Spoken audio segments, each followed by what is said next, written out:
कहानी की शुरुआत में हमें दिखाया जाता है हमारे हीरो को, जो कि जमीन में लेटा हुआ था, पूरी तरीके से थका हुआ, हारा हुआ। उसके साइड में मोबाइल में नोटिफिकेशन आता है कि उसने जिस लोन के लिए अपील किया था वो रिजेक्ट हो चुका है। इसके अलावा पिछले टाइम उसने जिस प्राइवेट लोगों से लोन लेकर रखा था करीब करीब 10 लाख का, उसका भी कल सुबह के 1 बजे तक 2 महीने का इंटरेस्ट मिलाकर 1,10,000 रुपया जमा करना है, नहीं तो लोन उसके ऊपर से और 5% के हिसाब से बढ़ जाएगा। वो कुछ कर नहीं सकता था, वो जिंदगी से तंग आ चुका था। और तभी वो बंगाल के सबसे बेस्ट काम करता है, अर्थात काला जादू। वो एक रेड कलर के पेंसिल से जमीन में कुछ ड्रॉ करने लगता है। ये असल में काला जादू करने का एक साइन था। ऊपर से आसमान से बारिश गिर रहे थे, जो कि इस सीन को और भी ज्यादा इंटेंस बनने लगता है। तभी हमारे हीरो आसमान की तरफ देखते हुए कहता है, हे काली शक्ति, मैं अपनी सोल को, अपनी आत्मा को तुम्हें सौंपता हूँ, तुम्हें बेचता हूँ। अब से मैं तुम्हारा नौकर बनकर रहूंगा। प्लीज इसके बदले में मेरे को ताकत दो, मेरे को इतना ज्यादा ताकत दो कि मैं एक स्टार, एक हीरो बन सकूं, जिसको कि इस दुनिया के अंदर हर कोई पहचाने, हर कोई जाने। और तभी आसमान से एक बहुत ही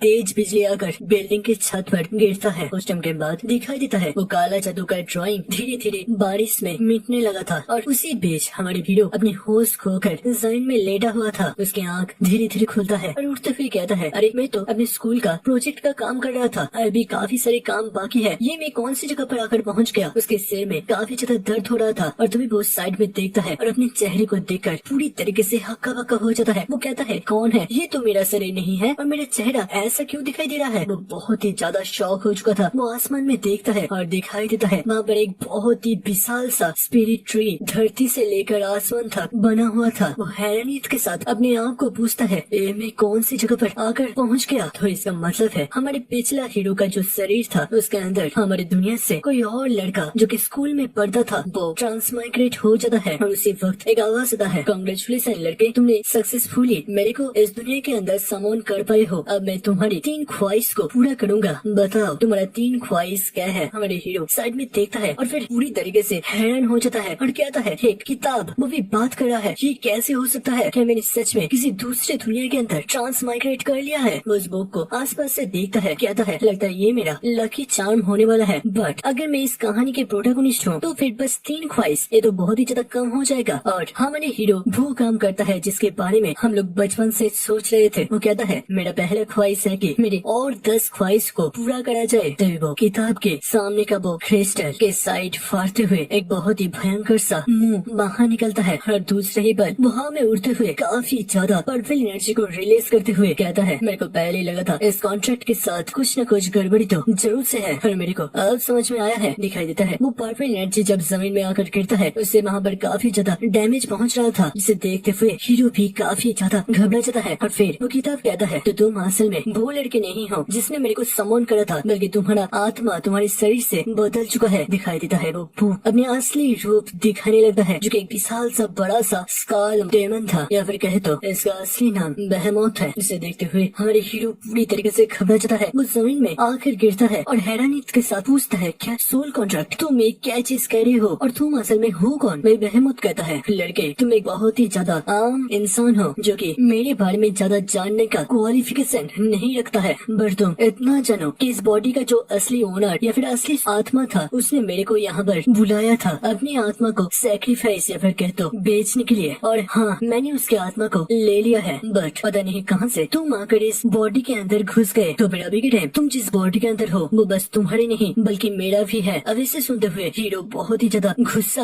और हैरान हो जाता है और वो चीखते हुए कहता है, तो फिर इसी तरीके से मैं यहाँ पर इस दुनिया के अंदर आ चुका हूँ और दूसरी तरफ से पता नहीं तुम कहाँ से आ गए और अब तुम्हें भी ये बॉडी को कॉन्क्वर करना है। देखो मेरे को कोई भी ख्वाहिश पूरा नहीं करना। और वो वहाँ से दौड़ते हुए भागने लगता है, जबकि बेहेमोथ एक चुटकी बजाते हुए कहता है, ओह सॉरी, मैं भूल गया था, तुम्हें सबसे पता नहीं है कि अगर कोई डेविल कॉन्टेक्ट को तोड़ने का कोशिश करे तो तुम्हें नरक के आग में जलने का पनिशमेंट दिया जाता है। हमारे हीरो के शरीर में अचानक से एक चिंगारी जलने लगता है। वो वहाँ पर काफी जोर जोर से चीखने चिल्लाने लगता है। वही दूसरी तरफ से बेहेमोथ हंसते हुए कहता है, बस एक छोटा सा कमजोर सा आत्मा जो कि इतना जल्दी जल्दी खत्म होने वाला है, ये कितना ही ज्यादा बोरिंग है। ठीक है बेट, तुम मरो यहाँ पर, मैं चला। और उसी वक्त हमारे हीरो का आवाज आता है, तो फिर इस कॉन्ट्रैक्ट के लॉ के अनुसार अगर कॉन्ट्रैक्ट के पहला बंदा कुछ गलती कर दे तो फिर दूसरा बंदा उसे ठीक भी कर सकता है। और वैसे भी मेरे को इसके बारे में कुछ भी नहीं पता था, मैं अचानक से तुमसे मिला और मैं काफी ज्यादा डर गया था। अब मेरे को बताओ तुम्हारा क्या शर्त है? वो डेविल पीछे घूमते हुए कहता है, लड़के तुम मेरे साथ ट्रिक खेलने का कोशिश कर रहे हो। तभी हीरो कहता है, ना ट्रिक नहीं, तुम्हारे जैसे एक पावरफुल एक्सिस्टेंस अगर चाहता तो बस पल भर में मेरे अंत को भुला सकता था, बट तुमने ऐसा नहीं किया, तो इसका मतलब है तुम मेरे परीक्षा ले रहे थे। तुम्हें एक सुटेबल कैंडिडेट का जरूरत है ना? तो बताओ, तुम्हारे कॉन्ट्रैक्ट में साइन करने के लिए योग्य हूँ। दिखाई देता है हमारे हीरो का शरीर 3rd डिग्री बॉन्ड से गुजर रहा था, जो कि काफी ज्यादा दर्दनाक मानी जाती है। वो डेविल एक मुस्कुराहट देते हुए जोर जोर से हंसने लगता है और कहता है, इंटरेस्टिंग, काफी ज्यादा इंटरेस्टिंग। तुम वो पहला इंसान हो जिसने मेरे साथ नेगोशिएट करने का कोशिश करा है। चलो फिर बच्चे, मैं तुम्हारे साहस का दाद देता हूँ। ये रहा कॉन्ट्रैक्ट पेपर, और मैंने सोचा है तुम्हारी जिंदगी को बख्शने के लिए, बट इसका शर्त रहेगा मेरा एक ख्वाहिश, और मेरा एक ख्वाहिश है, मेरा 1000 ख्वाहिश को तुम्हें पूरा करना पड़ेगा। और वो जोर जोर से हंसने लगता है। नहीं, हीरो चेहरा बनाते हुए कहता है, ये किस तरीके का बकवास है? अभी तो मैं जब मांग रहा था तब तुम्हें ये बहुत ही ज्यादा अनफेयर लग रहा था। डेविल कहता है, देखो देखो, ज्यादा बात करने का टाइम नहीं है तुम्हारे पास, बस 1 मिनट है। अगर तुम इस 1 मिनट के अंदर डिसाइड ना करे तो फिर तुम अपनी जिंदगी से हाथ धो बैठोगे। तो फिर बताओ तुम्हारा जवाब क्या है? हमारी हीरो बहुत ही ज्यादा दर्द को सहते हुए कहता है, मेरे पास और कोई चॉइस ही नहीं है, इसके कारण से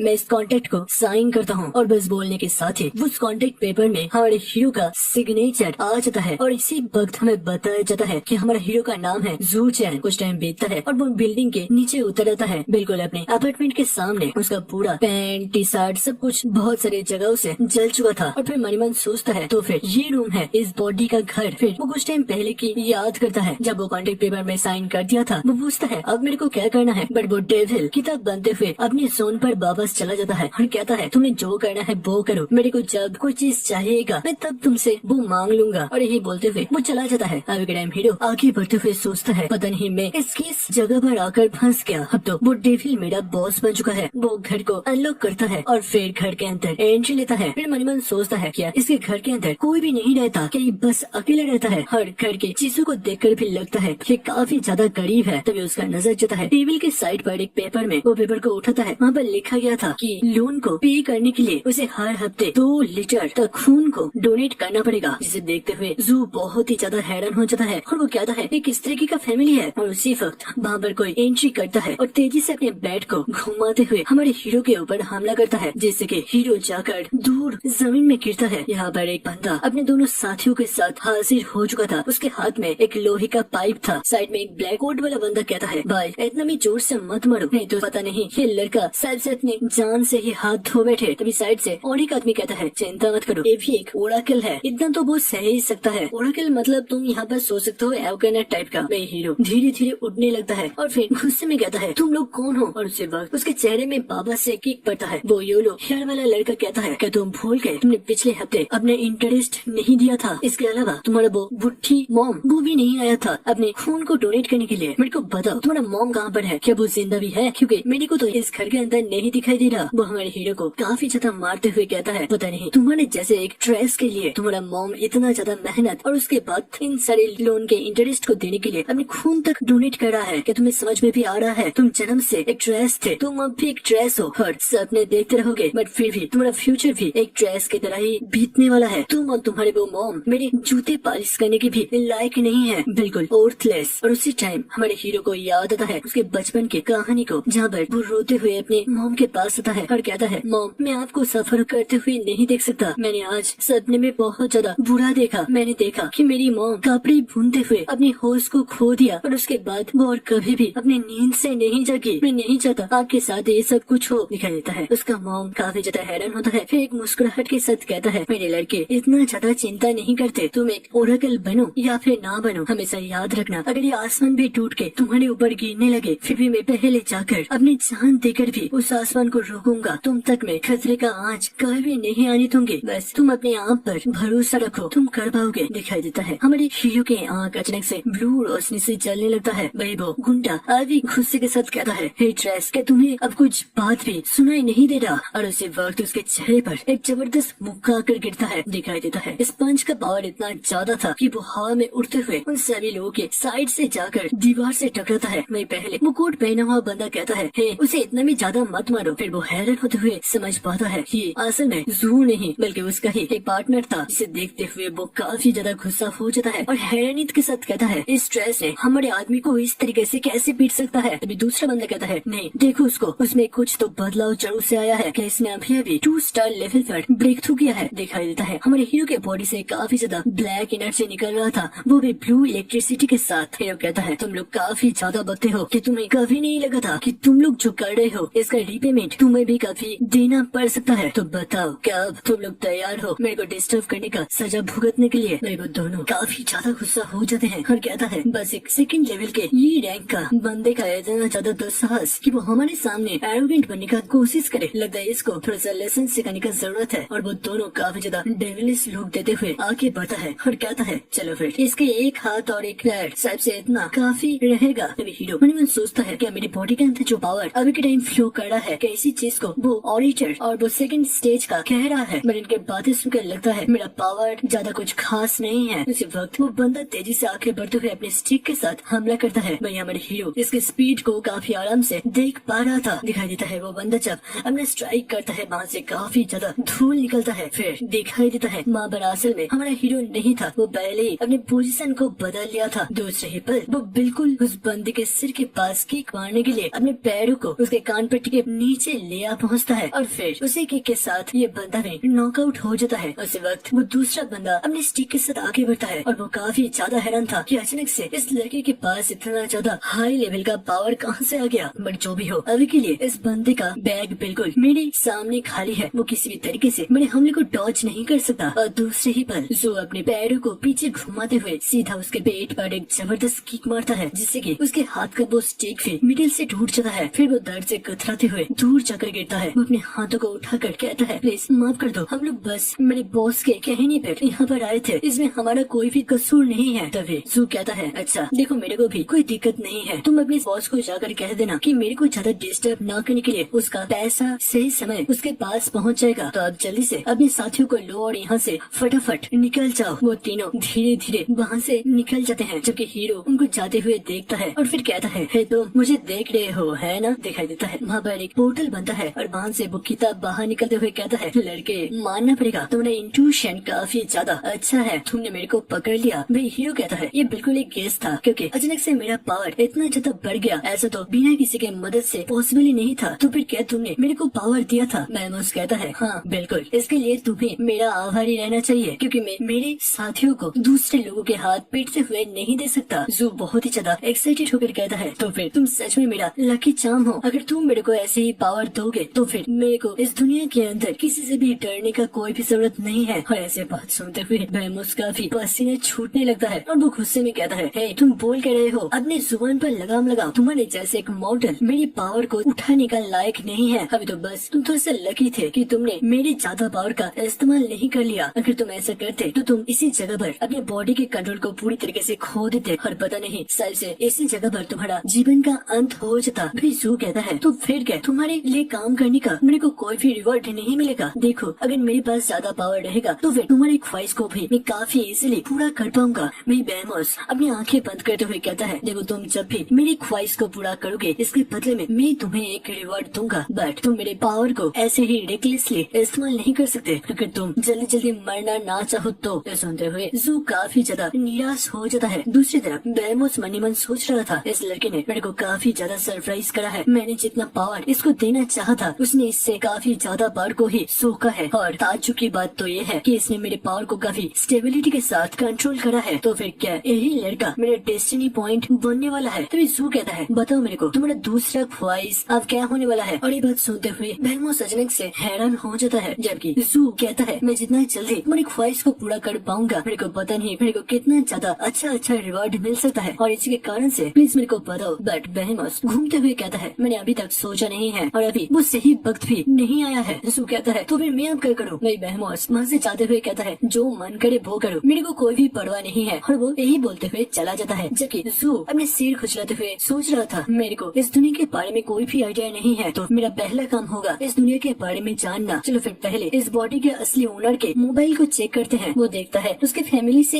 एक भी मैसेज नहीं था। तभी वो अचानक से शॉक हो जाता है। दिखाई देता है उसके बड़ी बहन ने मैसेज करा था कि उनकी मॉम अचानक से अपने होश को खो दिया है और उसे तियान लैंड हॉस्पिटल पर भर्ती करा गया है। तो फिर जितना जल्दी हो सके हॉस्पिटल तक पहुँचने का रिक्वेस्ट करा जाता है। दिखा देता है वो मैसेज करते हुए भी 6 घंटा बीत चुका है। दूसरे ही पल पल उस हॉस्पिटल को दिखाया जाता है जहाँ पर हमारे हीरो दरवाजे को खोलते हुए एक केबिन पर एंट्री लेता है। वहाँ पर एक औरत एक हॉस्पिटल बेड के पेशेंट के सामने बैठा हुआ था। हीरो सोचता है ये एटमॉस्फेयर काफी ज्यादा टेंस है, लगता है अभी के टाइम ये लड़की काफी ज्यादा गुस्सा हो चुकी है और शायद से यही मेरा बड़ी बहन है। और इस हॉस्पिटल बेड में लेटा हुआ औरत असल में इस बॉडी का मॉम दिखाई देता है। उसका मॉम काफी ज्यादा बुढ़ी हो चुकी थी, इसके साथ साथ वो काफी ज्यादा कमजोर हो चुकी थी। हीरो सोचता है मैंने जिस चेहरे को अपने ड्रीम पर देखा था वो इससे काफी ज्यादा खराब हो चुकी है। वो माफी मांगते हुए कहता है दीदी सॉरी मैं काफी ज्यादा लेट हो गया, वैसे मम्मी कैसे हैं? भाई उसका दीदी कहता है तो अब बताओ इतना देरी में आने का कौन सा एक्सक्यूज लेकर आए हो? क्या तुम कोई ट्रेनिंग कर रहे थे या फिर ब्रेक थ्रू हो गया या फिर किसी गॉड को इस दुनिया के अंदर बुला रहे थे? बोलो बोलो कौन सा एक्सक्यूज है? पता है तुम्हारे लोन को चुकाने के लिए हमारे मॉम कितना ज्यादा हार्ड वर्क करती है और अब देखो इनका इतना ज्यादा बुरा हालत हो चुका है कि वो अपने होश को भी संभाल नहीं पा रही। इनके पास इतना भी ज्यादा पैसा नहीं है कि हम लोग एक अच्छे से केबिन को भी बुक कर पाए और इतना सब कुछ करने के बाद भी तुम्हारा दिल नहीं भरा। तुम अपनी मम्मी को भी देखने तक के लिए भी नहीं आ सके। वो तुम्हें बड़ा करने के लिए कौन सा कसूर छोड़ी है? उसने पूरी जिंदगी को भी उजागर रख दिया है और तुम बेशरम लड़के, तुम्हारा दिल पूरी तरीके से पत्थर बन चुका है। देखो तुम्हारे मॉम को, उसके शरीर पर खून तक भी सही से बह नहीं रहा। वो बस जिंदा है तो बस अपनी विल पावर के दम से वो किसी भी वक्त अपनी जान को गवा सकती थी। क्या तुम्हें मेरी बात समझ में आ भी रहा है? उसकी दीदी के आंखों के आंसू जमीन में गिरता है और फिर रोते हुए कहता है ज़ुशाइन मैं और मॉम पूरी तरीके से थक चुके हैं तुम्हारे बोझ को उठाते उठाते। फिर वो एक डेबिट कार्ड को देते हुए कहता है इसके अंदर तुम्हारे 6 महीने के खर्चा वगैरह का सारा पैसा है और अब से मैं मेरे मॉम के ख्याल रख लूंगी। तुम्हें इधर देखने का कोई भी जरूरत नहीं है और जहाँ तक बात है उस लोन्स के तो तुम्हारा लोन तुम खुद चुकता करो, हम लोग इसका एक भी रिस्पॉन्सिबिलिटी नहीं ले सकते। जू बहुत ही ज्यादा शॉक हो चुका था, वो कुछ भी बोल तक नहीं पा रहा था। तभी उसका दीदी लास्ट वर्ड कहता है कि अब से हमारा और तुम्हारा रिश्ता इसी जगह पर खत्म होता है, अब चले जाओ इस घर से। कुछ दिन के बाद हमारे हीरो हॉस्पिटल से बाहर निकल आता है जबकि बेहेमोस उस किताब से बात कर रहा था। देखो इन सब में तुम्हारा कोई भी दोस्त नहीं है, वैसे भी ये बॉडी भी तुम्हारा नहीं है तो इसके कारण से वो सभी लोग तुम्हारे लिए एक स्ट्रेंजर से ज्यादा और कुछ भी नहीं है। तो ज्यादा अपने दिल को छोटा मत करो। भाई हमारे हीरो एक स्माइल देते हुए कहता है अरे कोई दिक्कत नहीं है, अच्छा ही हुआ उसने मेरे बहुत सारे इस शरीर के बहुत सारे पास स्टोरी के बारे में मेरे को याद दिलाया और वैसे मैंने कभी सोचा तक नहीं था कि तुम मेरे को ऐसे मीठी मीठी बात करते हुए मेरे दिल को तसल्ली दोगे। भाई बेहेमोस पीछे घूमते हुए कहता है अरे नहीं नहीं मैं तो बस ये चाहता था कि तुम ज्यादा लेजी मत बन जाना, इससे मेरे ख्वाहिश को पूरा करने में काफी ज्यादा टाइम लग जाएगा। तभी जू पूछता है अरे मैं ऐसा होने कैसे दे सकता हूँ? जब तक तुम मेरे को रिवार्ड दोगे मैं उतना ज्यादा ताकतवर बनता चला जाऊंगा और जब मैं ताकतवर बनूंगा मैं इस सारी चीज को दोबारा से ठीक भी कर पाऊंगा। मैं बेहेमोस एक स्माइल के साथ कहता है बिल्कुल तुम अपने ओर्थ को साबित करो, तुम जब अपने ताकत को दिखाओगे बाकी चीज धीरे धीरे तुम्हारा पीछा करना भी शुरू कर देगा। इसके बारे में तुम्हें सोचने का ज्यादा जरूरत नहीं है। भाई हमारे जू अपने हुडी को पकड़ते हुए उसे खोलता है और उसके बॉडी से काफी ज्यादा एनर्जी रिलीज हो रहा था और वो आगे बढ़ते हुए कहता है अब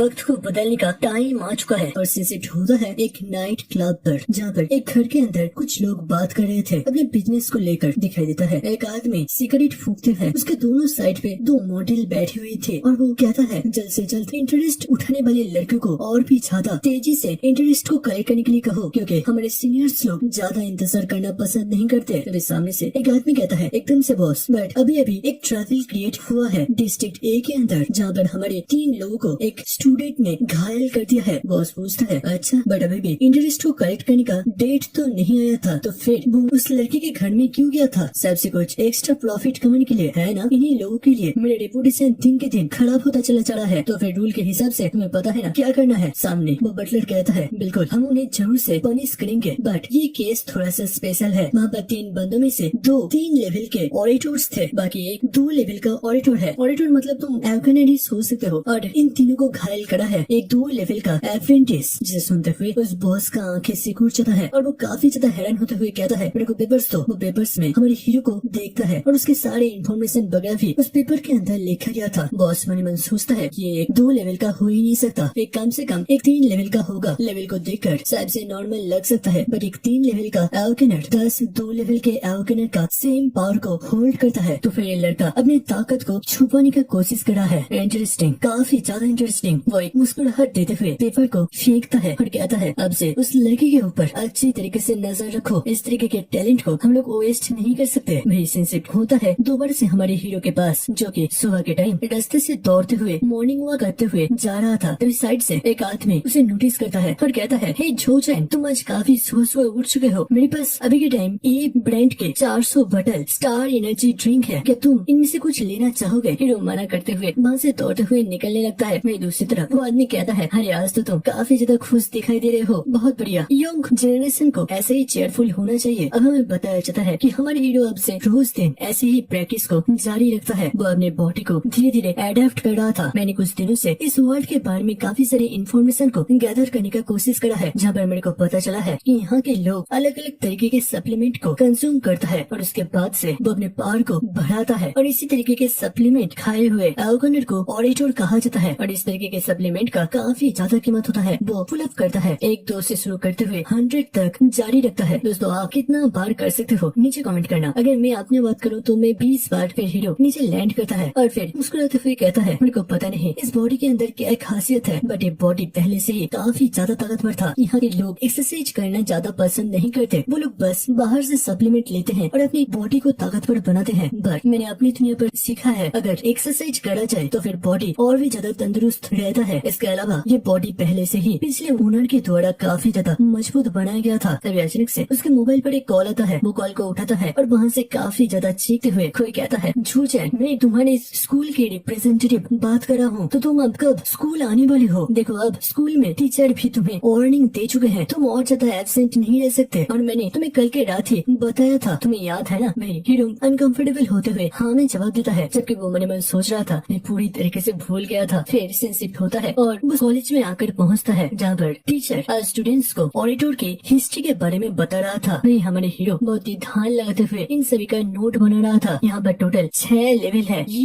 D, C, B, A और S रैंक, जहाँ पर हर एक रैंक से दूसरे रैंक के अंदर प्रोमोट होने के लिए उसके पीक लेवल तक पहुँचना जरूरी है। और तुम यहाँ पर पूरे लिस्ट को देख सकते हो कि हर एक रैंक के अंदर कितने सारे छोटे छोटे स्टेजेस हैं। और इसी तरीके से कोई अपने रैंक को बढ़ाते हुए अगर वो S लेवल तक पहुँच गया तो उसे गॉड भी माना जा सकता है। उनकी ताकत के साथ किसी को भी कंपेयर करा नहीं जा सकता। जहाँ पर E रैंक को सबसे ज्यादा कमजोर मानी जाती है और इन्हीं लोगों के हिसाब से यहाँ की सिटी को भी डिवाइड करा किया था, जहाँ पर 5th लेयर के अंदर E रैंक और आम लोग, इसके साथ साथ D रैंक के लोग भी रहते थे। मैं हीरो सोचता है वो अभी के टाइम E रैंक का एक ऑडिटर है और उसको अगर और भी ज्यादा ताकत को बढ़ाना है तो फिर अच्छे रिसोर्स के लिए उसे जरूर से मिड सिटी के अंदर जाना पड़ेगा। उसी बस अचानक से उसके कान के पास एक छोटा सा पेपर का टुकड़ा आते हुए लगता है, दिखाई देता है वहाँ पर काफी सारे लड़के हमारे हीरो को लेकर मजाक कर रहा था। वो कहते हैं, देखा मेरा टारगेट कभी मिस नहीं होता। तभी दूसरा लड़का कहता है, देखो जरा ये झोचैन तुम्हें आँख दिखा रहा है। जो सुनते हुए वो लड़का काफी ज्यादा गुस्सा होते हुए कहता है, इस तरीके के एक कमजोर से लड़के मेरे को आँख दिखाएगा? वैसे अगर पढ़ने लिखने की बात करा जाए तो फिर काफी ज्यादा अच्छा है, बट अगर ताकत के बारे में बात करा जाए तो फिर वो एक E रैंक का कमजोर सा लड़का है। तभी दूसरा बंदा कहता है, हाँ अगर तुम चाहो तो उसे जरूर से एक पंच खिला सकते हो। मेरी दूसरी साइड से हीरो सोच रहा था, इस तरीके के लोग हमेशा कहीं न कहीं से आकर जुट जाते हैं, पता नहीं इनका प्रॉब्लम क्या है। तभी टीचर कहता है, तुम सभी लोग अपनी ड्रेस को चेंज करते हुए फील्ड के अंदर पहुंच जाओ, आज तुम्हारा पीटी टीचर एक छोटा सा टेस्ट लेने वाले हैं। कुछ टाइम के बाद सारे लोग कॉलेज के फील्ड के अंदर पहुंच चुके थे, जहाँ पर हमारे हीरो अपने पैरों को स्ट्रेच कर रहा था और वो मन मन सोच रहा था, यहाँ के स्टूडेंट्स को हर दिन फिजिकल गेम्स खिलाए जाते हैं जो कि काफी ज्यादा अच्छा है। तभी पीछे से कोई आते हुए कहता है, हे झोचैन, तो तुम मेरे को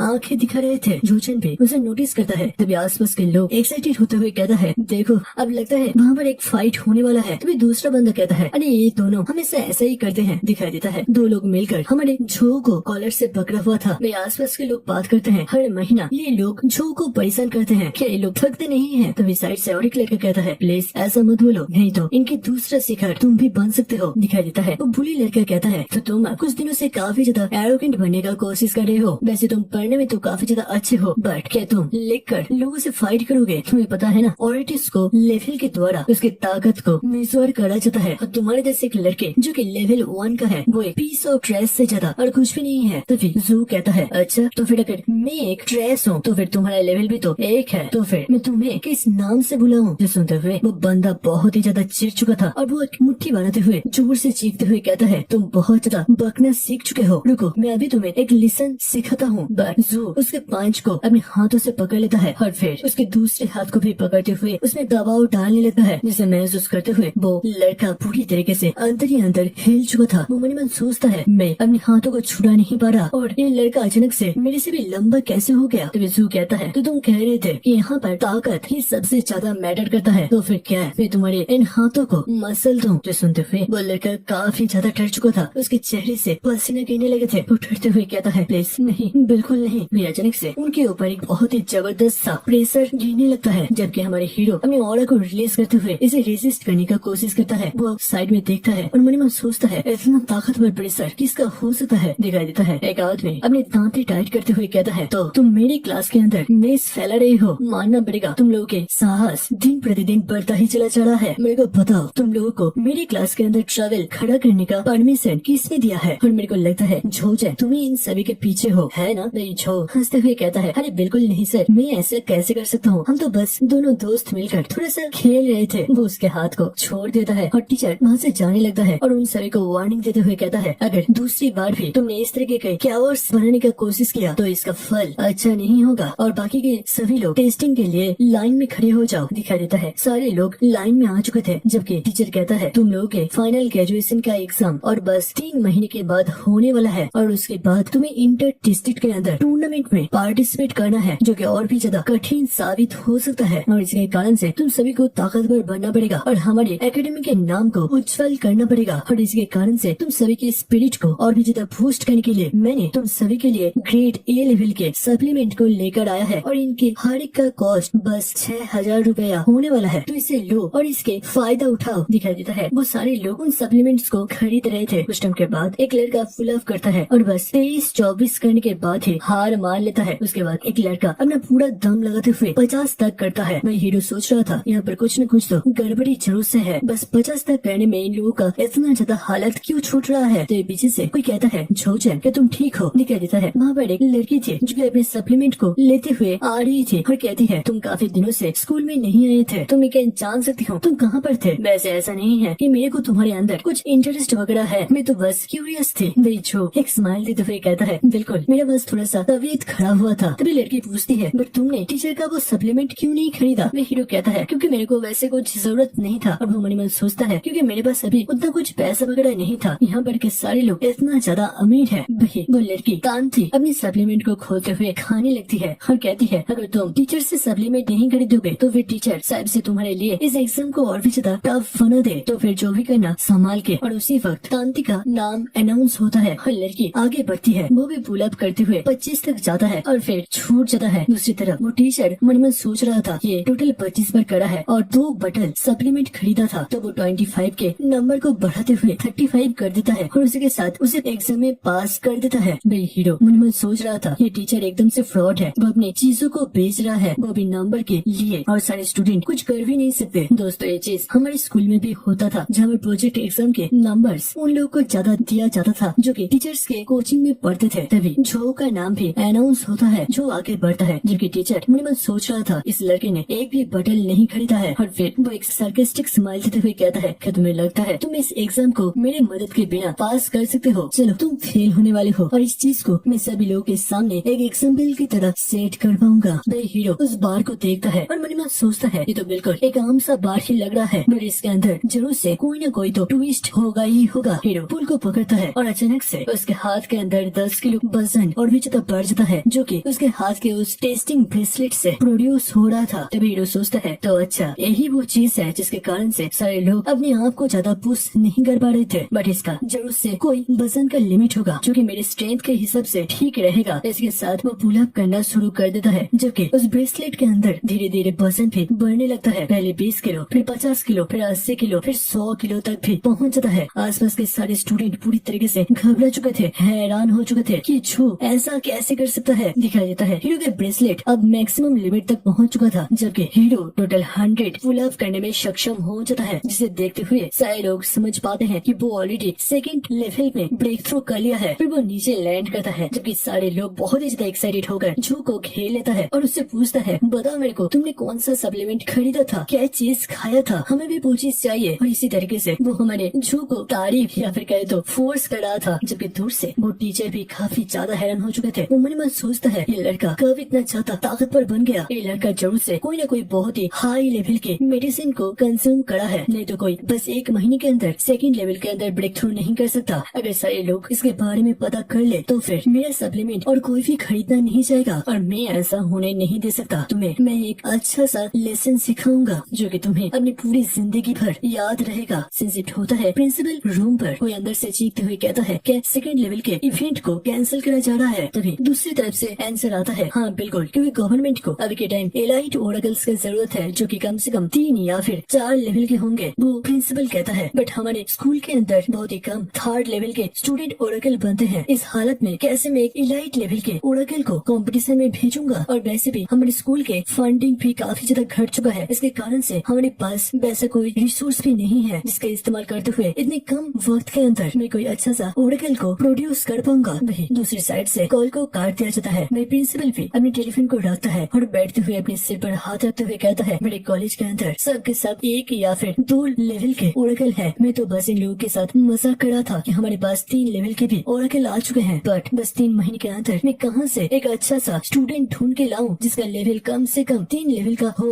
अब हमारे पास बस एक ही चॉइस हो सकता है कि हम हमारे कॉलेज के पूरे रिसोर्स को बस एक ही स्टूडेंट के अंदर झोंक दे। वो घर के शोकेस में एक पत्थर की तरफ देखते हुए कहता है, सीनियर, क्या मैं लाइफ ओरेकल एकेडमी को और बचा नहीं पाऊंगा? क्या ये मेरी लाइफ के अंदर पूरी तरीके से खत्म हो जाएगा? इसे गवर्नमेंट के लोग बंद कर देंगे। और उसी वक्त साइड में कोई आता है, दिखाई देता है ये असल में वही पीटी टीचर था। वो कहता है, हेडमास्टर ये देखिए टेस्ट का रिपोर्ट आ चुका है जिसके अंदर काफी सारे प्रॉमिसिंग टैलेंटेड लोग हैं। हेडमास्टर रिपोर्ट को देखता है और मन ही मन सोचता है, क्या प्रॉमिसिंग? ये तो सब के सब 1 लेवल के हैं जो कि पूरी तरीके से यूजलेस हैं, बस एक को छोड़कर। लगता है अब मेरे को इसके ऊपर थोड़ा सा टेस्टिंग करना पड़ेगा। वो कहता है, बताओ मेरे को ये झू चैन कौन है और उसे भूला कर मेरे पास ले आओ। शिफ्ट होता है और जो धीरे धीरे सीढ़ियों से ऊपर आ रहा था और वो डेविल बेहेमोथ कहता है, तुम्हें क्या लगता है हेडमास्टर ने तुम्हें क्यों समन करा है? हीरो पूरी तरीके से इन सब से अनजान था। वो प्रिंसिपल रूम के पास आता है और जब वो दरवाजे को खोलने ही वाला था, अचानक से उसके हाथ के पास एक आग का चिंगारी जलने लगता है। हीरो हैरान होता है और उसके सामने वही कॉन्ट्रैक्ट पेपर आ जाता है जहाँ पर लिखा गया था कि बेहेमोथ ने एक चीज का ख्वाहिश करा है जो कि आपके आस पास ही अभी के टाइम है। उस चीज को लेते हुए अब वो बेहेमोथ को देना है। हीरो कहता है कि मेरे को अभी इसी टाइम इससे करना पड़ेगा। बेहेमोथ कहता है, बिल्कुल, तुम एक काम करो, नहीं तो जल के मर जाओ। तुम्हारे पास बस यही दोनों ऑप्शन है। तभी वो आगे बढ़ते हुए घर के अंदर एंटर करता है जबकि हेडमास्टर अपने सीट से उठ चुका था। प्रिंसिपल उसके टेस्ट रिपोर्ट में हाथ फेरते हुए कहता है, तो तुम्हारा फिजिकल लेवल एक सेकंड टायर तक ऑलमोस्ट पहुंच ही चुका है, बट तुम्हारे अंदर काफी सारे खामियां हैं, जैसे कि तुम रेगुलर क्लास नहीं आते, क्लास के टाइम दूसरे लोगों के साथ बात करते हो, इसके साथ साथ कमजोरों को भूली करते हो और भी बहुत सारे गुनाहों के बारे में इस पेपर के अंदर लिखा गया है। इस सब कुछ असल में उसी पीटी टीचर ने लिखाया था। प्रिंसिपल कहता है, देखो तुम्हारे इन सभी चीजों को मैं क्षमा कर सकता हूँ, बट तुम्हें पता है एक ओरेकल बनने के लिए सबसे ज्यादा इम्पोर्टेंट चीज क्या है? वो है पैसा, जो कि तुम्हारे पास सही में नहीं है। और इस हालत में तुम्हें अपनी औकात के बारे में सोचना चाहिए। तुम फ्यूचर में अपने ओरेकल बनने के खर्चा को उठा नहीं पाओगे। बाकी तुम्हारी फैमिली सिचुएशन और बाकी सारी चीजों को अगर मिलाया जाए तो फिर तुम काफी ज्यादा खराब परिस्थितियों में हो। और अगर तुम ऐसे ही कंटिन्यू करते रहे तो फिर तुम्हारा फैमिली एकदम से कंगाल बन जाएगा। और अभी के टाइम हम हमारे स्कूल के अंदर रिसोर्सेज को शॉर्ट डाउन कर रहे हैं, जिसके कारण से हमें फालतू के स्टूडेंट कॉलेज के अंदर नहीं रखना। वही प्रिंसिपल मन मन सोच रहा था, वो ऑलरेडी सेकंड लेवल तक पहुंच चुका है और अगर किसी तरीके से ये लेवल 3 के अंदर भी ब्रेक थ्रू कर ले तो फिर ये काफी ज्यादा बढ़िया होएगा, नहीं तो मैं इसके कॉलेज के सारे फीस को रिफंड कर दूंगा। प्रिंसिपल कहता है, तो फिर अगर मैं बोलूं कि कल से तुम्हें स्कूल आने का कोई भी जरूरत नहीं है तो फिर तुम्हें कैसा लगेगा? जो पूरी तरीके से उस जगह पर फ्रीज हो चुका था। वही साइड पर बेहेमोथ हैरान होते हुए साइड पर देखता है और वो असल में शोकेस के अंदर वही ब्लैक स्टोन को नोटिस करता है और मन ही मन कहता है, बच्चे वो देखो, मेरे को वही चीज चाहिए, मेरे को अभी अभी उसे लेके मेरे हाथ में दो। मेरे हीरो मन ही मन बेहेमोथ से बात करता है, देखो अभी के टाइम तुम मेरी सिचुएशन को देख ही रहे हो, तो फिर क्यों ना तुम खुद ही आगे बढ़ो और उसे ले लो। बेहेमोथ कहता है, तुम्हें क्या लगता है अगर मैं ऐसा कर पाता तो फिर अब तक मैं बैठा रहता? मैं बस उन्हीं चीजों को ले सकता हूँ जिन चीजों को तुम अपना बनाकर मेरे को प्रदान करो। तो फिर तुम्हें अभी किसी तरीके से एक ऐसा सोल्यूशन को बनाना है जिससे कि तुम उस पत्थर को ऑब्टेन कर सको। हीरो पूरी तरीके से टेंस हो चुका था। वो मन ही मन सोचता है, मेरे को किसी भी हालत में और सारे रिसोर्स को लेने के लिए भी मेरे को मीट सिटी के अंदर एंटर करना पड़ेगा और ये बस तभी पॉसिबल हो सकता है जब मेरे पास हमारे इस कॉलेज के ग्रेजुएशन का सर्टिफिकेट वो भी डी रैंक के साथ मेरे को मिल जाए। और इसके कारण से मैं किसी भी हालत में इस कॉलेज से एक्सपेल्ड होना अफोर्ड नहीं कर सकता। इससे मेरा पूरा फ्यूचर तबाह हो सकता है। तभी हीरो को अचानक से याद आता है कि ज्यादातर कॉलेज के स्टूडेंट लेवल 1 के हैं जबकि उसका लेवल ऑलरेडी 2 तक सर्विस कर चुका है। तो इसके कारण से कॉलेज के लिए मैं काफी ज्यादा वैल्यूएबल हूँ। सबसे प्रिंसिपल मेरे को टेस्ट कर रहे हैं और मेरे को इस टेस्ट को अच्छे तरीके से पास करना पड़ेगा। वो बेहेमोथ से कहता है, देखो मैं तुम्हें वो क्रिस्टल दूंगा, बट उसके पहले मैं चाहता हूँ इसके रिवॉर्ड को तुम पहले ही मेरे को दे दो। मेमोस हैरान होते हुए उसको देखता है, फिर पसीनों से लथपथ होते हुए कहता है, अब मेरे को ये मत भूलना कि तुम्हें बाबा से वही चीज चाहिए। जो सीरियस होते हुए कहता है, बिल्कुल मेरे को तुम्हारा पावर चाहिए। मेमोस कहता है, बच्चे मैंने तुमको पहले ही बताया था तुम मेरी पावर को हैंडल नहीं कर सकते, इससे तुम्हारा मौत भी हो सकता है, तो कुछ और प्लान के बारे में सोचो। नहीं, जो कहता है, देखो अगर आज मैं टीचर को कॉन्विंस नहीं कर पाया तो फिर मेरे सपने के साथ साथ तुम्हारी सारी ख्वाहिश भी पूरा करने में काफी ज्यादा दिक्कत हो सकता है, तो इसके कारण से बॉस मेरे ऊपर विश्वास करो, मैं तुम्हें निराश नहीं करूंगा। मेमोस हैरान होते हुए कहता है, ठीक है जो करना है करो, बट इसके परिणाम अगर गलत हुआ तो तुम उसे खुद भुगतोगे। इसके साथ कॉन्टेक्ट पेपर आ जाता है जहाँ पर बताया गया था वो जब भी चाहे मेमोस के पावर को बोरो कर पाएगा और उसे वो एक्सेप्ट कर लेता है। जबकि प्रिंसिपल पूछता है, तो बताओ तुमने क्या सोचा है? जो कहता है, प्रिंसिपल सर मैं अपना लेवल का टेस्ट दोबारा से देना चाहूंगा और फिर आप खुद ही डिसाइड करना कि मेरे को क्या करना चाहिए। प्रिंसिपल कहता है, अच्छा कोई दिक्कत नहीं है, तुम बस मेरे से हाथ मिलाओ और उसमें अपने प्रेशर को रिलीज करो। वो दोनों हैंड से करते हैं, जबकि टीचर सोच रहा था ये बिल्कुल लेवल 2 का है, जो कि मेरे एक्सपेक्टेशन से काफी ज्यादा कमजोर है। ये बहुत ही ज्यादा शर्मिंदगी की बात है, जबकि हमारे हीरो अभी मन ही मन सोच रहा था मेरे को किसी भी हालत में अपने मैक्सिमम लिमिट को दिखाना पड़ेगा, मैं उन्हें निराश नहीं कर सकता। वो मेमोस के पावर को जितना हो सके उतना ज्यादा एब्सॉर्ब करने का कोशिश करता है और फिर अपने पावर को धीरे धीरे प्रिंसिपल के हाथ के अंदर रिलीज करने लगता है, जिसको महसूस करते हुए उस प्रिंसिपल का भी हालत खराब होने लगता है। दिखाई देता है हमारे हीरो के शरीर से मैक्सिमम लेवल के फोर्स रिलीज होता है। वही दूसरी तरफ मेमोस सोच रहा था, नहीं नहीं तुम्हें ऐसा नहीं करना चाहिए था, अगर तुम और थोड़ा सा भी पावर को बढ़ाए तो फिर तुम्हारा बॉडी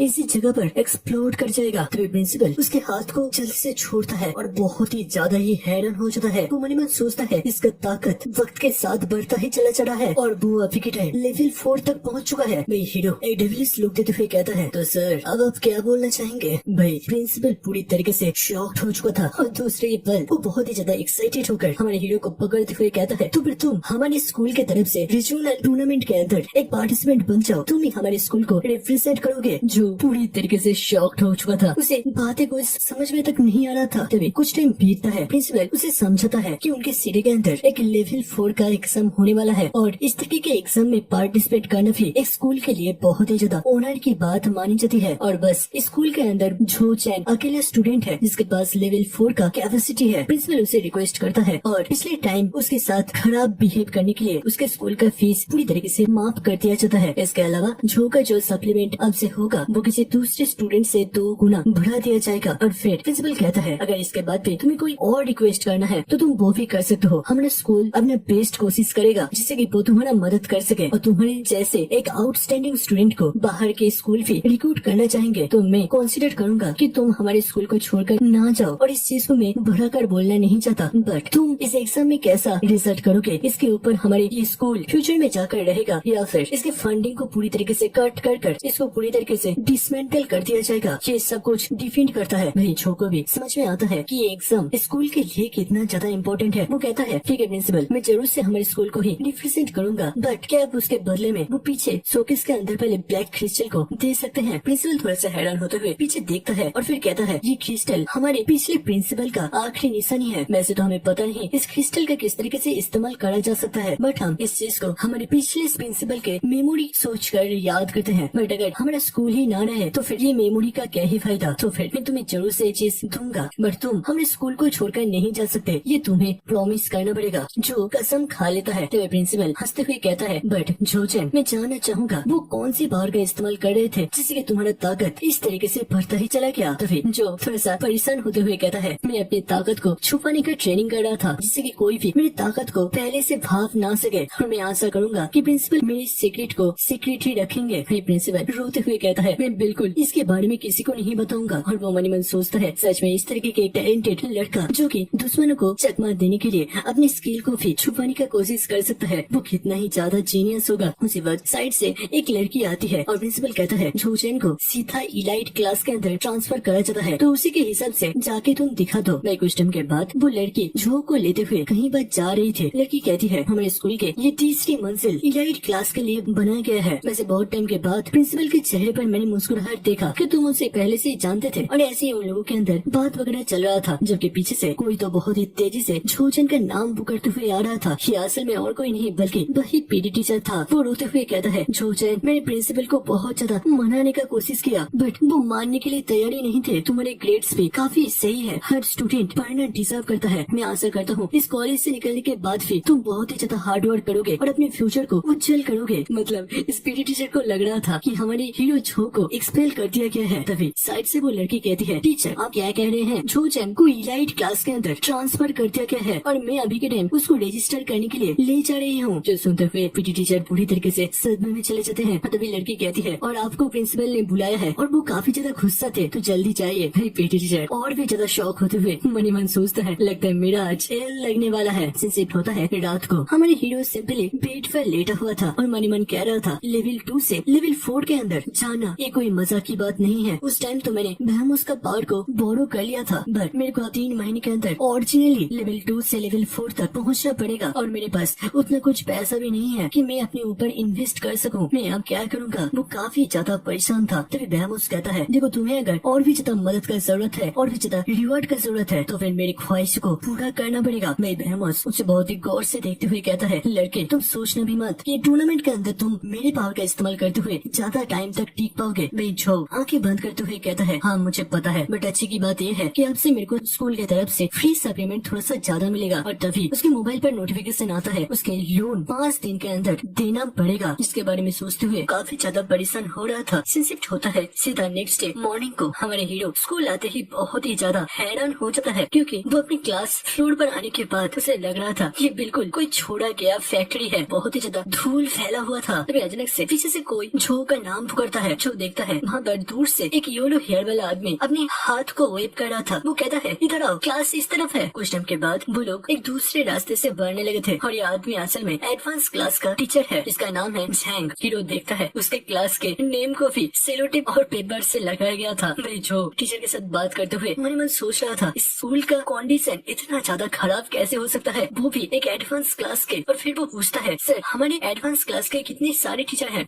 वो टीचर अपने बाले सहलाते हुए परेशान होते हुए कहता है, इस क्लास के अंदर बस वही अकेला एक टीचर है। और वो कहता है, हमारे स्कूल का कंडीशन दिन प्रतिदिन बहुत ही ज्यादा खराब जाता जा रहा है और वैसे भी एडवांस क्लास के अंदर बहुत ही कम स्टूडेंट है और उससे भी बड़ी बात, एडवांस क्लास के टीचर का फीस भी बहुत ही ज्यादा होता है। इसके कारण से उनका स्कूल इतना एफोर्ड नहीं कर सकता। और हीरो को समझ में आता है स्कूल का कंडीशन सच में अंदर ही अंदर बहुत ही ज्यादा टूट चुका है। और तभी दरवाजे को खोला जाता है और कहता है, ये रहा तुम्हारा क्लास और मैं तुम्हें प्रॉमिस करता हूँ यहाँ की फैसिलिटी तुम्हें निराश नहीं करेगा। भाई हीरो अंदर देखते हुए पूरी तरीके से हैरान हो चुका था। वो देखता है उनके एडवांस क्लास को वो पूरी तरीके से हर जगह से चमक रहा था। वहाँ पर कुछ लोग रनिंग का प्रैक्टिस कर रहे थे, जबकि कुछ पंचिंग के। तभी हीरो मन में सोचता है, ये तो बिल्कुल हमारी दुनिया के प्रीमियम जिम लग रहा है और वैसे यहाँ के स्टूडेंट काफी ज्यादा मोटिवेटेड लग रहा है। और तभी उसे नोटिस होता है कि सारे लोग अजीब तरीके से उसको घूर रहा था। तभी टीचर कहता है, सारे लोग गठे आ जाओ, अब से हमारे साथ झो भी ज्वाइन करेगा। और जैसे कि तुम लोगों को पता है क्लास बहुत दिन पहले शुरू हो चुका है और झो बहुत टाइम के बाद हमारे क्लास को ज्वाइन करा है। बट चिंता मत करना, हम सभी लोग मिलकर बहुत ही ज्यादा मेहनत करेंगे जिससे कि रीजनल टूर्नामेंट के अंदर एक बहुत ही अच्छा सा परफॉर्मेंस हम लोग डिलीवर कर पाए। मैं हीरो भी उन सभी को ग्रीट करता है। तो पीछे से एक रेड हेयर वाला लड़का कहता है कि वो यहाँ पर आने का लायक भी है, उसके पास इतना ज्यादा ताकत है कि वो हमारे एडवांस क्लास को ज्वाइन कर सके। देखो हमें बताओ तुमने स्कूल को क्या खिलाया है जिससे कि तुम्हें इस क्लास के अंदर एंट्री मिल गया। तभी टीचर जोर से चीखते हुए कहता है, मोइनो अपनी जबान के ऊपर लगाम लगाओ, ऐसे फालतू के रूमर्स फैलाने का कोशिश भी मत करना। भाई हमारे हीरो मन ही मन सोच रहा था, इस तरीके के जोकर पता नहीं हर स्टोरी में कहाँ से आ जाते हैं। वही वो लड़का एक डिफरेंस लुक देते हुए कहता है, तो फिर तुम्हें इसे प्रूव करना पड़ेगा। मैं तुम्हें एक फॉर्मल चैलेंज करता हूँ झोजैन, तुम मेरे से डुएल करो और उसके बाद ही देखेंगे कि तुम यहाँ पर आने के लायक हो या फिर नहीं। भाई सारे लोग काफी ज्यादा परेशान हो जाते हैं। वो लोग बात करते हैं कि बहुत टाइम से इस तरीके के फॉर्मल चैलेंज के बारे में किसी ने भी नहीं सुना। कुछ कहते हैं वेनहाउ हमारे बैच में से सबसे ज्यादा ताकतवर है, वो एक न्यूबी के साथ फाइट करेगा। इसका मतलब बुली करने से ज्यादा और कुछ भी नहीं है, ये पूरी तरीके से पागलपन है। भाई दूर से एक येलो हेयर वाला लड़का अपने डम्बल उठाते हुए कहता है, दोबारा से यहाँ पर शोरगुल शुरू हो गया। तभी साइड से एक पिंक हेयर वाली लड़की कहती है, अरे देखो तो जरा, उस वेनहाउ ने एक न्यूबी को चैलेंज कर दिया है। भाई वो येलो हेयर वाला हमारे हीरो को देखने के लिए नहीं गया था, इसके कारण से उसे इसके बारे में कुछ भी नहीं पता था। तभी हीरो कहता है, ठीक है कोई दिक्कत नहीं है, मैं तुम्हारे चैलेंज को एक्सेप्ट करता हूँ। जिसके बारे में सुनते हुए वो टीचर भी काफी ज्यादा हैरान हो चुका था। वो उसे रोकने का कोशिश करता है बट जो कंटिन्यू करता है, ये बिल्कुल एक फॉर्मल चैलेंज रहेगा, कोई भी एक दूसरे को इंजर्ड नहीं कर सकता, ये बस टूर्नामेंट के पहले अपना एक प्रैक्टिस की तरह ही माना जाएगा। शिफ्ट होता है सीधा प्रिंसिपल रूम पर, जहाँ पर प्रिंसिपल काफी ज्यादा शॉक्ड हो चुके थे। वो कहता है, मेरे को को इस पीटी टीचर ने पहले ही कहा था इस छो चैन का बिहेवियर काफी ज्यादा खराब है, वो लोगों को बुली करता है और लगता है उसने सही कहा। वो क्लास के अंदर जाते ही एक को चैलेंज कर दिया।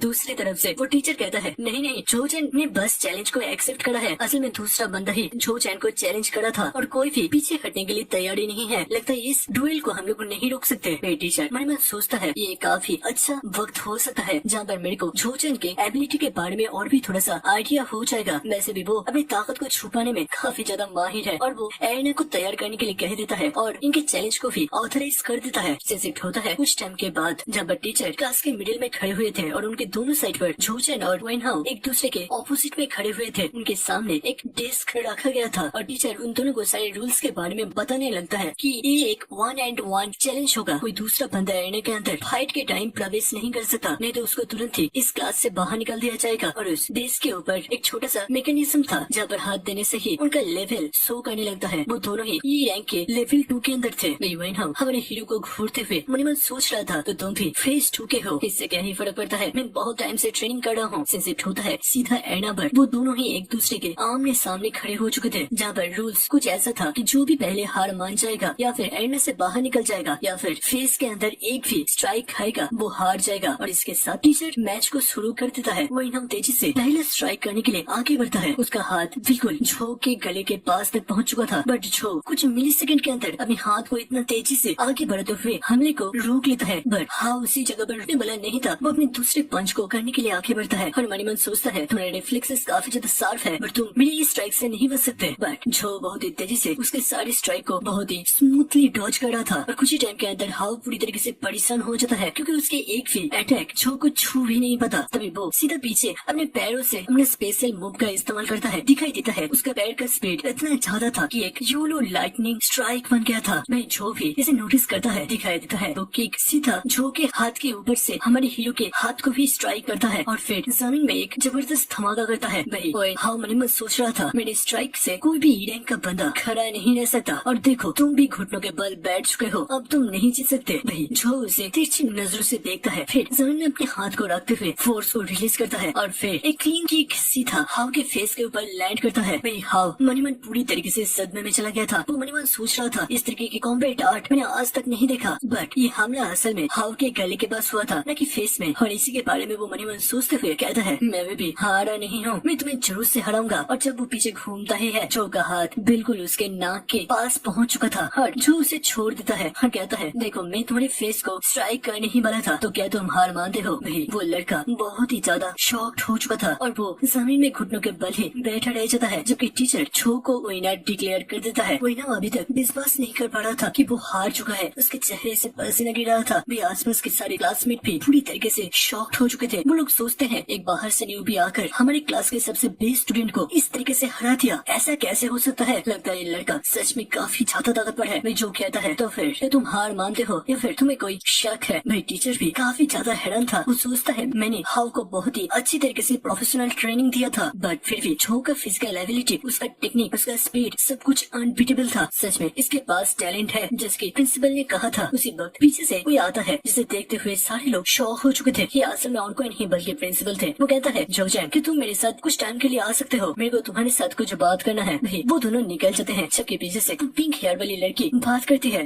तुमने देखा इस नए स्टूडेंट के साथ प्रिंसिपल का अच्छा रिश्ता है और वो सच में काफी ज्यादा ताकतवर भी है। तो पीछे से वो येलो हेयर वाला कहता है बिल्कुल हमें इसको किसी भी हालत में हमारे क्रू के अंदर ज्वाइन करवाना पड़ेगा। मैं वो लड़की पीछे से इसकी बातें सुनकर काफी ज्यादा अजीब महसूस कर रही थी। शिफ्ट होता है बाहर। प्रिंसिपल उसके पहले दिन के एक्सपीरियंस वगैरह के बारे में बात कर रहा था और वो कहता है अगर तुम्हें कोई भी चीज का जरूरत पड़े तो फिर तुम मेरे को रिक्वेस्ट कर सकते हो, मैं उसे पूरा करने का पूरा कोशिश करूंगा। तभी जो सोचता है लगता है प्रिंसिपल सच में मेरे ऊपर विश्वास करते हैं, क्या मेरे को पैसा चाहिए, ये पूछना सही होगा। नहीं मैं झिझक नहीं सकता। और वो कह देता है प्रिंसिपल क्या आपके पास कोई तरीका है जिसके माध्यम से मैं पैसा कमा सकता हूँ, वो भी बहुत ही तेजी से। प्रिंसिपल उसको देखता है फिर झो के कंधे पर हाथ रखते हुए कहता है देखो तुम्हें चिंता करने का कोई भी जरूरत नहीं है, अभी तुम छोटी हो और इस उम्र में तुम्हें ट्रेनिंग के ऊपर ध्यान देना चाहिए। फ्यूचर में जाकर तुम्हें पैसा कमाने का बहुत सारी अपॉर्चुनिटी मिलेगा और अगर तुम्हें कोई खाना वगैरह या फिर कपड़े का प्रॉब्लम है तो स्कूल उसको कवर कर लेगा। मैं हीरो समझ जाता है कि उसे कोई और रास्ता देखना पड़ेगा। सिट होता है कुछ टाइम के बाद जहाँ पर हमारे हीरो आराम से बेंच में बैठकर डंबल उठा रहा था और वो मन में सोचता है अगर स्कूल को पता चल गया कि मैंने अपने नाम से लोन वगैरह उठाया है तो फिर साहब से मेरे को स्कूल से एक्सपेल कर दिया जाएगा, मेरे को किसी और तरीके से पैसा कमाने के बारे में जल्द ही सोचना पड़ेगा। तभी साइड से कोई आता है। ये असल में वही येलो हेयर वाला लड़का था। वो बहुत ही ज्यादा फ्रेंडली होते हुए जो के कंधे पर हाथ रखता है और कहता है तुम्हारा वो स्पारिंग मैच काफी ज्यादा अमेजिंग था और प्रिंसिपल भी तुम्हें काफी ज्यादा वैल्यू दे रहे थे। मेरे को बताओ तुम हो कौन? वही छो इस अचानक इंट्रोडक्शन से थोड़ा सा हैरान हो चुका था। तभी साइड से वही लड़की आते हुए कहता है सेन इसी तरीके का लड़का है, प्लीज तुम कुछ बुरा मत सोचना। और वो अपना परिचय देता है सूजिया। और लड़की कहती है हम लोग पहले इस क्लास को ज्वाइन करे थे तो उसके हिसाब से हम तुम्हारे सीनियर हुए, तो फिर जूनियर को अगर कोई भी चीज का जरूरत पड़े तो वो बेझिझक हमें बोल सकता है। तभी सेन कहता है अब से हमारा 3 लोगों का टीम बन चुका है जहाँ पर मैं हूँ लीडर, तो इसके कारण से मैं अपने साथियों का बहुत ही अच्छी तरीके से ख्याल रखूंगा। वही जू मन में सोच रहा था ये लोग कितना ज्यादा अजीबोगरीब है। और दोस्तों कॉलेज में कुछ इसी तरीके के दोस्त होते हैं। मेरे साथ भी सेम टू सेम यही चीज हुआ था। आपके साथ भी अगर हुआ है तो जरूर से एक बार कमेंट में लिखना। बाकी स्टोरी में वापस से सेन कहता है तुमने फाइट के टाइम जो लास्ट किक मारा था उस टेक्निक को तुमने कहाँ से सीखा था? वही जो को कुछ समझ में नहीं आता और वो कहता है मैं बस नॉर्मली रिएक्ट करा था, मेरे पास कोई प्रोफेशनल कॉम्बैट ट्रेनिंग का एक्सपीरियंस नहीं है। जो सुनते हुए सेन पूरी तरीके से हैरान हो जाता है और वो दोनों ही परेशान होते हुए कहता है भाई तुम्हारी बात अगर ओहिनाम के पास तक पहुँच गया तो वो पूरी तरीके से टूट जाएगा। तभी वो लड़की समझाती है कि इस दुनिया के अंदर कॉम्बैट टेक्निक भी खरीद कर उसे भी एब्जॉर्ब करा जाता है जो कि मेमोरी स्क्रॉल या फिर स्टोन के अंदर पाए जाते हैं। और उसके बाद जो जितना ज्यादा इन टेक्निक का इस्तेमाल करता है वो उतना ज्यादा इन सभी चीजों में महारत हासिल करता जाता है और उसके बाद दूसरे टेक्निक के साथ मिलाते हुए अपना एक खुद का स्पेशल मूव बना लेता है और वही चीज दूसरों से उसको अलग करता है। उस ओवेन हाउ ने तुम्हारे ऊपर जो ब्रूटल किक किया था उसका नाम है हुक ओइंट किक जो कि एक डी रैंक का कॉम्बैट टेक्निक है। मैं हीरो भी सोचता है बिल्कुल वो किक बहुत ही ज्यादा ताकतवर था और इसमें कोई सोचने का बात ही नहीं है कि वो एक डी रैंक का टेक्निक था। और वो मन में सोचता है अगर मेरे पास भी एक कॉम्बैट टेक्निक होगा तो फिर मैं अपने स्किल को और भी ज्यादा बेहतरीन बना पाऊंगा। वो पूछता है क्या इस तरीके की कॉम्बैट टेक्निक काफी ज्यादा रेयर है? सेन कहता है हाँ नॉर्मल टेक्निक जो कि बहुत ही ज्यादा कॉमन है वो थोड़ा सा सस्ता हो सकता है बट जितना ज्यादा तुम हायर लेवल के और ताकतवर टेक्निक को ढूंढोगे वो उतना ज्यादा रेयर और कीमती बनता चला जाएगा। वैसे अगर ओवेन हाउ के उस डी रैंक के टेक्निक का बात करा जाए तो उसका कीमत है 5 लाख के आसपास। वही हीरो मन में सोचता है ये तो मेरा 1 साल का लोन का इंटरेस्ट है, लगता है मैं ऐसा नहीं कर सकता। सेन और वो लड़की कहती है कि उन दोनों के पास भी एक बहुत ही अच्छा टेक्निक है जो कि उन लोगों ने कंज्यूम करा है। वही हीरो परेशान होते हुए मन मन सोचता है क्या इन लोगों के पास 5 लाख रुपया ऐसे ही घूमता रहता है, लगता है मैं बहुत ही अमीरों के क्लास में आ चुका हूँ, इनके पास हद से ज्यादा पैसा है। और तभी वो शॉक्ड होते हुए सोचता है अगर इनके फैमिली इतना ज्यादा रिच है तो फिर इनके पास पैसा कमाने के भी बहुत सारे नुस्खे होंगे। और वो पूछता है क्या तुम लोगों के पास कोई ऐसा टेक्निक है जहाँ पर मैं अनलिमिटेड पैसा कमा सकता हूँ, वो भी बहुत ही तेजी से? सेन पूछता है अच्छा क्या तुम कुछ भी कर सकते हो? जो हाँ में जवाब देता है। और सेन कहता है तो फिर तुम बैंक लूट लो। सुनते हुए जो परेशान हो जाता है और वो कहता है मेरे को कोई सही चीज के बारे में बताओ, मैं मजाक नहीं कर रहा। तभी लड़का बहुत ही दिल से सोचने लगता है और फिर कहता है तुम ब्लैक वाटर डिस्ट्रिक्ट के अंदर जा सकते हो, वहाँ पर तुम बहुत सारा पैसा बहुत कम टाइम के अंदर कमा पाओगे। तभी जिया सेन के सिर पर मारते हुए कहती है देखो तुम इसे ऐसे गंदे आइडिया मत दिया करो, अगर टीचर को इसके बारे में पता चल गया तो तुम्हारा अच्छा खासा क्लास लिया जा सकता है, मतलब पनिशमेंट दिया जा सकता है। मैं हीरो हैरान होते हुए कहता है ये ब्लैक वाटर डिस्ट्रिक्ट ये क्या है? तभी सेन कहता है देखो गलती से भी वहाँ पर जाने के बारे में मत सोचना, उस जगह पर कुछ भी हो सकता है, वो जगह सारे स्कूल के द्वारा स्ट्रिक्टली बैंड है। अगर तुम वहाँ पर गए और पकड़े गए तो फिर समझ लो बिना किसी डिस्कशन के तुम्हें सीधा स्कूल से बाहर निकाल दिया जाएगा। इसे बस एक जोक की तरह समझो। वैसे मेरे को बताओ तुम्हें कितना पैसा चाहिए? जो खांसते हुए कहता है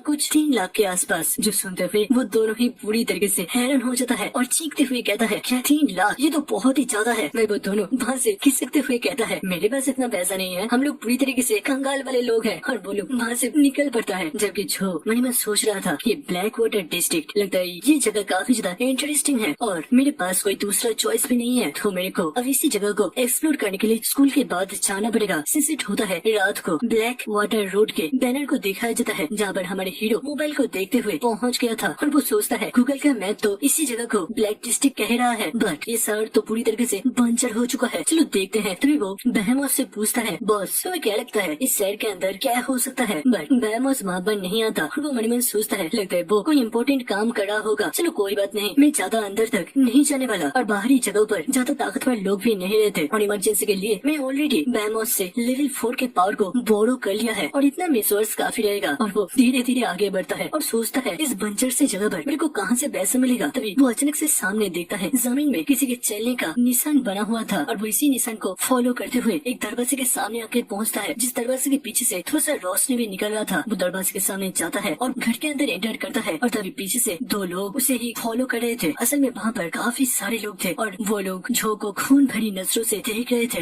हीरो अंदर प्रवेश करता है और वो पूरी तरीके से हैरान हो जाता है। वो सोचता है ये जगह तो बिल्कुल ही बदल गया, तो असल में ये जगह है असली ब्लैक वाटर डिस्ट्रिक्ट। कुछ दिनों के बाद हीरो देखता है जहाँ पर कुछ लोग के पास घर तक नहीं था और वो लोग खुले आसमान के नीचे सो रहे थे, जबकि दूसरे साइड पर कुछ लोग अपने फेस वगैरह ढाकर कुछ ब्लैक में डील वगैरह कर रहे थे। हीरो सोचता है लगता है जगह पूरी तरीके से जंगली है, यहाँ पर जंगल का लॉ चलता है जहाँ पर किसी भी चीज को बेचा और खरीदा जा सकता है प्रॉफिट के लिए। और तभी अपनी आंखें बंद करता है, बट पहले मेरे को जल्द से जल्द यहाँ पर कोई पैसा कमाने का रास्ता को ढूंढना पड़ेगा। बट उससे पहले और वो पीछे घूमते हुए कहता है हे तुम लोग और कितनी देर तक मेरे पीछा करने वाले हो। वहाँ से कुछ थग लोग बाहर निकलते हैं और कहता है हे बच्चे तुमने हम लोगों को पकड़ लिया, काफी बढ़िया, हम लोग तो बस मौका ढूंढ रहे थे कब तुम्हें नॉकआउट करे। भाई हीरो हैरान होते हुए कहता है तुम मेरे को नॉकआउट क्यों करना चाहते हो। भाई वो आदमी अपने जीभ से ठोट को चाटते हुए कहता है लड़के कि तुम डंग बनने का कोशिश करे हो, तुम्हें समझ में नहीं आ रहा। तुम्हारे जैसे अमीर घर के औरत को पकड़ने के बाद हम लोग उनके पैंट से अच्छा खासा मुआवजा निकालते हैं। भाई जो सोच रहा था ये लोग कितना ज्यादा बुद्धू है, मेरे पॉकेट में फूटी कौड़ी भी नहीं है और ये लोग आए हैं मेरी फैमिली से पैसा लेने के लिए। भाई वो आदमी सीधा झोंके गाल पर हल्के से स्लैप मारते हुए कहता है लड़के अब जब तुमने हम लोग को देख लिया है तो सीधी तरीके से हमारे साथ चलो और मैं तुम्हें प्रॉमिस करता हूँ तुम्हें थोड़ा सा भी दर्द नहीं होगा, हमें बस मुआवजा चाहिए और जब हमें वो मिल जाएगा तो फिर अगर हमारा मन करे तो छोड़ देंगे, नहीं तो तुम्हारा बॉडी का भी तो अच्छा कीमत मिल सकता है। जो कहता है अच्छा तुम लोग काफी ज्यादा स्ट्रेट फॉरवर्ड हो और तुम्हें सच में लगता है तुम ऐसे कर सकते हो। भाई वो माफिया भी उसे एक गेज देता है और दूसरे ही पल हीरो अपने 4 लेवल के स्ट्राइक का इस्तेमाल करता है और वो आदमी सीधा मुंह के बल जमीन में गिरता है। पीछे उसके दोनों साथी भी काफी ज्यादा हैरान हो चुके थे और वो लोग गुस्से में अपने छोटे डैगर को बाहर निकलता है और कहता है तुमने हमारे बड़े भाई को चोट पहुंचाया है और तुम्हें हम जरूर से एक लेसन सिखाएंगे। वो लोग तेजी से जो की तरफ बढ़ता है और तभी 2 वुडन बक्सों को उड़ते हुए दिखाया जाता है और वो सीधा आकर उन दोनों गुंडे के सिर पर आकर लगता है। जो कुछ भी समझ नहीं पाता और दूसरी पल उसके सामने कोई तो आ जाता है और वो झो के हाथों पकड़ते हुए कहती है मेरे साथ आओ और वो झो को दौड़ाते हुए वहाँ से ले जाने लगता है। फिर एक जगह पर पहुंचकर जो परेशान होते हुए कहता है मेरी जान को बचाने के लिए तुम्हारा बहुत ज्यादा धन्यवाद। और वो मन में सोच रहा था मैंने सोचा था उन लोगों को पकड़कर उनके मुंह से कुछ बातें उगलेंगे, बट इसने मेरा सारा प्लान को तबाह कर दिया। वो लड़की झो को देखते हुए कहता है तुम्हारा नाम झोजन है, तुम यहाँ पर क्या कर रहे हो। भाई झो बहुत ही ज्यादा हैरान हो चुका था, वो पसीनों से लथपथ होते हुए मन मन सोच रहा था कि ये मेरे को जानता है कि मैं पकड़ा गया। भाई दूसरी तरफ वो लड़की मन मन सोचती है अरे मैं अपनी आइडेंटिटी इस तरीके से बाहर नहीं निकल सकती, ये मैंने क्या कर दिया। और उन दोनों के अंदर एक ऑकवर्ड सी साइलेंस मच जाती है और फिर लड़की को मन मन लगता है कि झो ने मेरे को पहचान नहीं पाया या फिर वो मेरे को भूल चुका है, चलो कुछ भी हो। और वो कहती है देखो मैं तुम्हें जानती नहीं हूँ, मैंने तुम्हारा नाम तुम्हारे कॉलर के बटन के अंदर देखा। हीरो भी उसके कॉलर आइडेंटिटी को देखता है और उसे वो बाहर निकलते हुए जोर से चीखते हुए कहता है कि मैंने अपने स्कूल के इस बैच को निकालना भूल गया था। ये तो अच्छी बात है कि ये लड़की मेरे को जानती नहीं है, नहीं तो मैं काफी ज्यादा परेशानी में आ सकता था। वही दूसरी तरफ वो लड़की मन मन सोचती है लगता है ये अभी तक मेरे को पहचान नहीं पाया। तुम्हें लड़की कहती है देखो तुम यहाँ पर अपने आइडेंटिटी को इस तरीके से दिखाते हुए इस शहर के अंदर नहीं घूम सकते, इससे तुम काफी ज्यादा दिक्कत में फंस सकते हो। चलो मैं तुम्हें यहाँ से बाहर निकलने का रास्ता दिखा देता हूँ। मैं जो कहता है नहीं इसका कोई भी जरूरत नहीं है, मैं यहाँ पर कुछ काम के लिए आया था और मेरे को यहाँ से निकलने का भी रास्ता पता है। और यही बोलते हुए वो वहाँ से जाने लगता है और मेरे मन सोचता है इस लड़के ने ऑलरेडी ये तो जान लिया है कि मैं किस स्कूल का स्टूडेंट हूँ और मेरा नाम भी जान चुका है, पता नहीं फ्यूचर में जाकर अब मेरे को कौन सा दिक्कत देखना पड़ेगा। मैं दूसरी तरफ वो लड़की सोचती है अब तो बहुत साल बीत चुके हैं, लगता है झो मेरे को भूल चुका है या फिर ऐसा भी हो सकता है कि वो अनजान बनने का नाटक करा है। बट जो भी हो ये यहाँ पर क्यों आया है। और वो अपने हाथ को देखती है और मन मन कहती है मेरे को अभी भी लगा कि झो के अंदर काफी अच्छा खासा ओरेकल का ताकत आ चुका है, क्या वो हाई लेवल में आगन हो चुका है। वही दूसरी तरफ हमारे हीरो कुछ पैसे देकर एक मास्क को खरीदता है और फिर अपने मुंह को छुपाते हुए वहाँ से चलते हुए जाता है और उसे कोई भी पैसा कमाने का तरीका नहीं दिखाई दे रहा था। तभी पीछे से अचानक से एक बुढ़ा आदमी आते हुए कहता है लड़के तुम इधर के नहीं लग रहे, मैं इस शहर के अंदर बहुत टाइम से हूँ और तुम अगर चाहो तो मैं तुम्हारा टूर गाइड बन सकता हूँ। झो सीधा पूछ लेता है मेरे को बस जाना है, यहाँ से जल्दी से पैसे कैसे कमाया जा सकता है। आदमी बहुत ही खुश होकर कहता है ये तो बहुत ही ज्यादा आसान है, मेरे साथ चलिए। और वो मन मन सोचता है अब मेरे को इसका भी कमीशन मिलेगा, ये तो काफी अच्छी बात है। वो लोग एक अंडरग्राउंड चेम्बर के अंदर जाने लगता है और इस जगह असल में अंडरग्राउंड फाइटिंग एरिना था जब रेसलर एक दूसरे के साथ केज फाइट करते हैं। ऑडियंस चीखता है मारो उसे और मारो और ऐसे ही लोग चेयर अप कर रहे थे। भाई झो और वो आदमी भी इस जगह पर पहुंच चुका था। आदमी कहता है इस जगह के अंदर लोग रेसलर के अंदर बेटिंग वगैरह करते हैं और आज का ये मैच भी काफी ज्यादा स्पेशल है। आज के फाइट में जो भी जीतेगा उसे प्राइज पूल के साथ साथ बेटिंग अमाउंट का भी एक छोटा सा परसेंटेज मिलेगा। भाई हीरो मन में सोच रहा था ये लोग जो फाइट कर रहे हैं ये तो बस लेवल 1 के हैं और उसका नजर चाहता है पैसों की तरफ, जहाँ पर 4,32,000 का प्राइस फुल लगाया गया था। वो बटलर पूछता है तो फिर अब कितना पैसा लगाना चाहेंगे और कौन से रेसलर के ऊपर? मैं इसको पूरा बंदोबस्त कर दूंगा। भाई जो कहता है ये सब छोड़ो, मेरे को ये पूरा प्राइस फुल ही चाहिए। वो आदमी पूरी तरीके से शॉक हो चुका था। भाई दूसरी तरफ से वो लड़की भी छुपते छुपाते हुए इस जगह पर पहुंच गया था और वो मन में सोचता है झो चैन इस अजीब से जगह पर क्यों आया है। वहाँ पर ऑडियंस अभी भी चीख रहे थे और तभी उसका नजर जाता है एरिना पर। असल में एरिना में झो चैन खड़ा हुआ था और उसके सामने एक हट्टा खट्टा रेसलर एक बहुत ही इंटेंस लुक दे रहा था और वो कहता है हारने से पहले मेरा नाम याद रखना। और वो कुछ और बोल पाता जो सीधा उसके फेस पर एक जबरदस्त पंच लगता है और इसी के साथ ये बंदा नॉकआउट होकर एरिना से बाहर निकल जाता है। मैं हीरो सोचता है ये तो काफी ज्यादा आसान था। तो फिर दूसरा उसके बाद एक क्रेजी रेसलर आता है और वो भी कुछ डायलॉग बची कर रहा था, बट हीरो उसको भी हवा में भेज देता है। फिर तीसरा आता है और वो तो हमारे हीरो से घबरा रहा था। वही किसी दूसरे मॉनिटर से कोई देखता है कि ये भी नॉकआउट हो चुका था दिखाई देता है। स्क्रीन के पीछे असल में इस एरिना का एक मैनेजर था। वो परेशान होते हुए मन मन कहता है मेरे को लगा था ये लड़का काफी ज्यादा कमजोर है और इसके कारण से मैंने इसे फाइट करने का मौका दिया था। हम किसी बाहरी रेसलर को ये अमाउंट नहीं जीतने दे सकते, इससे हमारा बहुत लॉस हो जाएगा। मेरी साइड से एक आदमी आते हुए कहता है सर अगर इसी तरीके से चलता रहा तो हमारे सारे कस्टमर तोड़ फोड़ करना भी शुरू कर देंगे। वो सभी लोग पैसा का रिफंड मांग रहा है। भाई मैनेजर पैनिक करते हुए मन मन सोचता है चाहे कुछ भी हो जाए ये नहीं जीतेगा और वो कहता है एक स्पेशल मैच का अनाउंसमेंट करो और उस मॉन्स्टर को रिलीज कर दो। भाई हीरो एक के बाद एक को हराते हुए लास्ट बंदे को भी हरा देता है और कहता है तो फिर ये मैच खत्म हुआ, अब मेरे को प्राइस फुल का मनी मिल जाएगा। तभी अनाउंसमेंट होता है। सारे लोग बहुत ही ज्यादा एक्साइटेड हो चुके हैं। इसके कारण से हम लोग इस बैटल को इतना जल्दी खत्म नहीं करना चाहते और सारे ऑडियंस के रिक्वेस्ट के कारण से हम लोग एक स्पेशल मैच का अनाउंसमेंट करते हैं।